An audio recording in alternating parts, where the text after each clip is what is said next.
to get themselves on the road? Really, that is partially to do with it, but in our analysis, certain categories, very poor, but a lot of people just go and don't get their names registered, even though they have Aadhaar card. The trouble with an Aadhaar card is, even non-Indians can get an Aadhaar card. So you can't use that instead. So there's a bit of an issue, but it needs to be focused on. What do you feel, Vinit? Issue would be there always with democracy. Yeah. Is voter registration and voter education. I would like to congratulate the EC for doing the best, be it be use of the electronic media or other ways to encourage voters to get registered and then to come. Yes, this will be a flip side. People not having proper identification.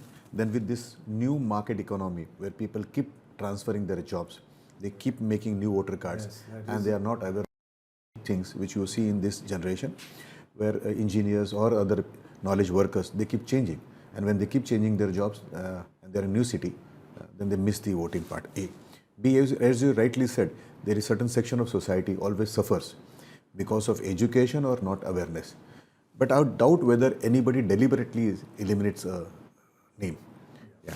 Third, there has to be an education of the elected officers. We also have one problem. We don't have permanent staff of EC. So those who are on the duty that day, many times, are professors, teachers, or other government employees who may not be well aware of the alternate identification cards. So the officer may object, and also the polling agents there. So there is more to be done.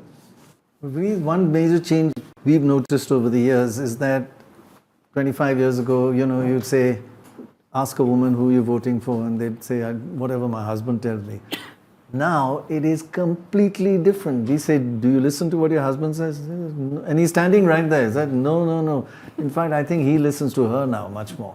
It's really kind of women coming up strong on participation in elections. See, I have seen one change, and that is that they started deciding for themselves. And rather, you see in many places, they take the lead. And you rightly said that many times they take the lead in the house and they tell. Because they are the most impacted. So be it be the kitchen, where the inflation hits, or be it be other policies of the government. And that's why you see in the last 10 or 15 years, the policies are women-centric. And especially in this era of 2019-24, you see many schemes and policies which were around women. And that's why I think the numbers which we have seen are quite encouraging. So I see it very positively. Yes, of course, more women should come out, they should participate.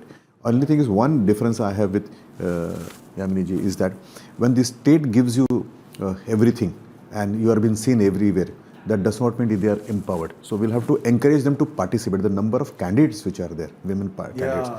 And one of the indicators which no channel speaks or no media speaks is number of independent women candidates, irrespective of the party, where they get a certain sensitivity. If I don't get a ticket from any political party, I will stand independently. So that is very less, and this indicator is not been discussed. But the cost of standing in an election today is outrageous. Yeah. So, you can't expect, there were 35 odd independents in the first parliament. In the current parliament, there are 2 of them. The question is, the election commission says there are 94 lakhs is your limit spend. Constituency has 30 lakh people. As Baj says, postcards don't exist anymore. But in the old days, you could send a postcard. You can't even send a postcard. I mean, Mrs. Nirmala Sitharaman, the finance minister of this country, says, I will not stand for election because I cannot raise the resources. And you want independent women who are getting free bus rides to stand for parliament? We have to be more realistic about these things. Good point, actually. So this challenge would always be there, the cost versus, the pointers. So if women stands, irrespective whether she has resources to match with the political parties or not, it will make a statement. So we should encourage them. But there was a lot of discontent when we went around about, one was the ban on onion exports, and the prices had fallen. The farmers were really upset. And this Maratha movement, they want reservation. 2 factors which were resonant, and they said, we'll never vote for a government that bans exports. And they kept saying Pakistan benefited. So, of course, onion is a big move there. But Maharashtra also benefited a lot.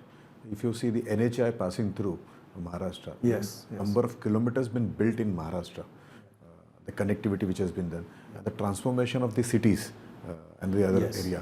For example, if you go to Nagpur, so I have been regular to Nagpur.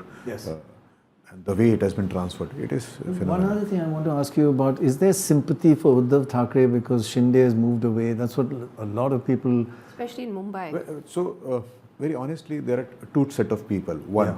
whose loyalty is with Bala Sahib, irrespective, Yeah. and as the loyalty is with Bala Sahib, the son may benefit. So, it is not the Uddhav who is the factor. It Okay, is son just of the Bala Sahib. Balasaheb factor. right, So, right, right. And on the other side, there is people who are rational who say the legacy of Bala Sahib is not with Uddhav. That Right. conflict exists there. Yogendraji, Vinit Goenka this side. I heard you for last 32 minutes and I liked the way you presented it. I've been watching you for last 30 years and growing up watching you. But you talked about, Ram Mandir not being the issue. But did you ever get a chance to talk the same voters? What is their opinion on anti-Sanatan ranting by the Congress and its allies? Did you get a chance to also understand from the voters when they did not contest that number of seats and their claim of making the government? Did you also get a chance to talk to the voters whom you met? It's that leaderless Congress and the infights of the INDI alliances. Will you put some light on these three particular questions?